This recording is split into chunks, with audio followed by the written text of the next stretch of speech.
Nouveau rebondissement dans l'affaire Christian Quesada.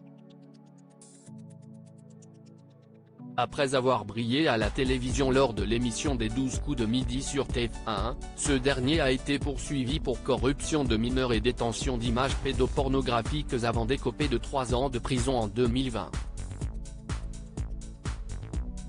À l'époque, la réaction de Jean-Luc Reichmann avait été plus qu'attendue, et le moins que l'on puisse dire est qu'elle a été à la hauteur des attentes. L'animateur, qui s'est senti totalement trahi, est ressorti très marqué de cette histoire. Il faut dire qu'entre 2016 et 2017, lui et Christian Quesada ont noué un véritable lien au fur et à mesure de ses 200 participations aux 12 coups de midi. Après avoir empoché ses 800 000 € de gains, Christian Quesada a commencé à dévoiler son vrai visage, du moins, des affaires sont sorties sur lui. Le premier signe a été le témoignage d'une ancienne candidate du jeu de TF1, qui n'a pas hésité à pointer du doigt son comportement on ne peut plus étrange. Au fur et à mesure des révélations, Christian Quesada s'est embourbé dans ses mensonges. Si bien qu'il a été incarcéré une deuxième fois à Perpignan à la fin de l'année 2022 pour non-respect de certaines obligations de sa libération conditionnelle.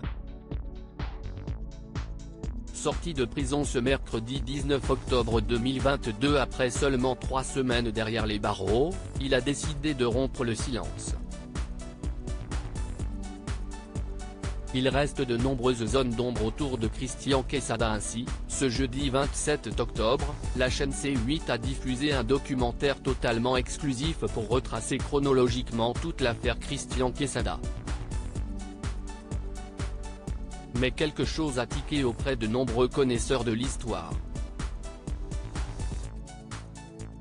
Lors de sa sortie de prison en mars 2021, Christian Quesada n'est pas retourné dans sa maison située dans l'Ain. Selon le paparazzi Andy, très au courant de l'affaire Quesada, ce dernier serait en fait allé à Perpignan, ville dans laquelle vit son frère.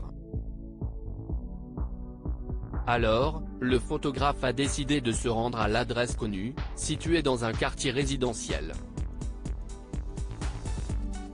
Resté sur place pendant plusieurs jours afin de ne surtout rien manquer, Andy découvre que 3 policiers se présentent à l'adresse, mais sans savoir l'étage, la boîte aux lettres ou l'interphone. Les forces de l'ordre glissent une convocation dans la boîte aux lettres, et s'en vont. En mars 2021, personne ne savait qu'il était ici, à Perpignan. Aujourd'hui, il y a un petit peu plus de monde, il y a des commerçants qui le connaissent. Se confie Andy à C8. Lors de ses rares sorties, Christian Quesada se munit d'un masque chirurgical, d'une capuche et d'une casquette pour ne surtout pas être reconnu. Mais quelque chose cloche pour Andy, moi, je pense qu'il a rendormi un petit peu tout le monde, Christian Quesada, qu'il a pris une adresse parce qu'il était obligé pour pouvoir aller faire son contrôle judiciaire, pour savoir où il était logé. C'était un peu une boîte postale. J'ai l'impression qu'il a dû vivre un peu chez son frère, qu'il a dû vivre un peu partout. Pour moi, il était en petite cavale depuis un certain temps. La suite de l'enquête nous en dira plus.